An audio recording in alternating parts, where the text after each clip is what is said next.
Good morning, good afternoon, good evening. Again, depending on what part of the world you're in, my name is Anthony Daniels. Giving all the honor to God. Welcome to the 5 Minute Facebook Ministry. Today we're coming out of the book of Mark, the 6th chapter, 37th verse. It's Mark 6 and 37. And it reads out of the King James Version. He answered and said unto them, Give ye them to eat. And they say unto him, Shall we go and buy 200 pennyworth of bread and give them to eat? Now this is a conversation. I'm going to read it one more time. He answered and said unto them, Give ye them to eat. And they said unto him, Shall we go and buy 200 pennyworth of bread and give them to eat? And this is a conversation between Jesus Christ and his disciples. And it's when he had gathered about 5,000 men with him.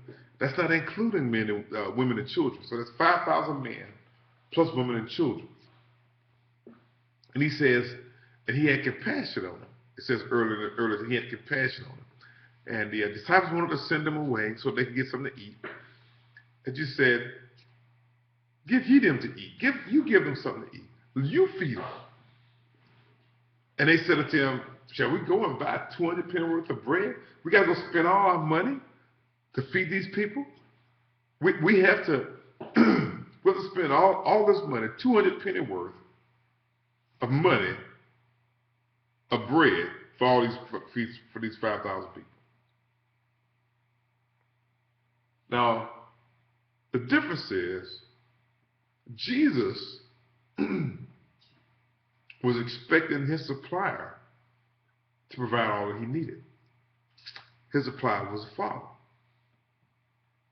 The disciples hadn't learned yet to depend on the Father, or to even depend on Jesus Christ, who was there with them.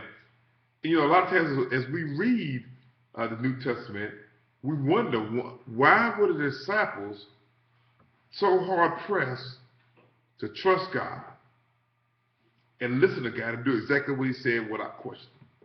And in this case, they say, hey, they question him again. But if we think about it today, how many miracles have you had in your life? And you still find yourself questioning God? How many times has God delivered you out of situations and we still find ourselves questioning God? We're just like the disciples. We experience great things with God and our hearts are hard, and we want to question him on the next time something pop up and wonder why we're going through it all over again or going through something else. And that's what the disciples were doing. They was questioning what Jesus had told them. You go feed them. You go feed them. And as we know, Jesus fed the 5,000 with 5 loaves of bread and 2 fishes. 5,000 people. 5,000 people. See, this is what happens when God is your provider. There is no end to what you have. There is no end to what you have. Now,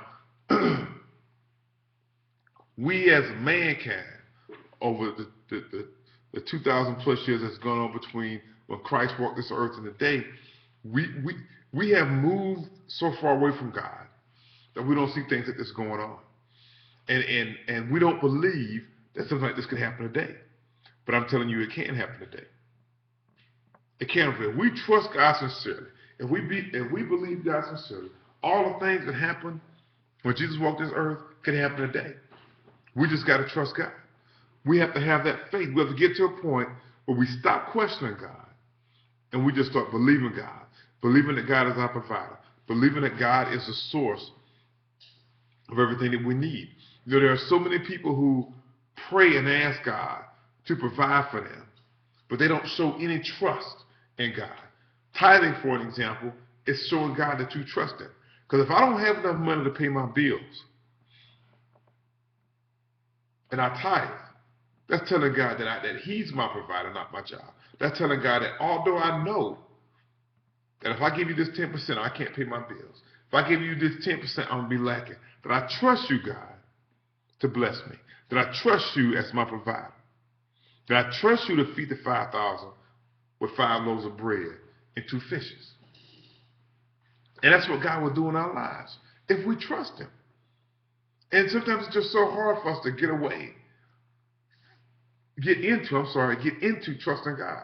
I was reading a book on a Christian book on finances, and it was talking about how God wanted us to be debt free and all that kind of stuff, and which is true. And he was talking about if you're in a whole lot of debt, trying to get your finances straight. And what turned me off from the book was that he said that you may not have enough money to tithe right away. You may not have enough money to tithe right away. And see, my argument is you always have enough money to tithe, because you only got to give 10% of whatever you got. So you always have enough money to tithe. The problem is, do you have enough faith to tithe? Do you have enough faith to tithe? The disciples did have enough faith to do what Jesus told them to do. They did have enough faith to do what Jesus told them to do. They might have looked at him kind of cross-eyed as they was going to get them fish and them fish and that bread. I was like, I hope this ain't gonna feed everybody. But he let's see what it do. Let's see what it do. That's Jesus. Let's go see what it do. I mean, they had some faith in him. They questioned him initially. And see, that's what we got to get out of that. We even when we do question Jesus initially, question what God has given us through his word, through revelation, through someone else, we have to eventually believe that God is going to follow through with what he said. So let's build up our faith so that we understand that God is our provider. And God can stretch our 5 fish, our 5 loaves of bread and our 2 fish to feed whatever the number that needs to be fed. That's all that I have to have. Hey, God bless you. God loves you. And I love you too. Have a great day.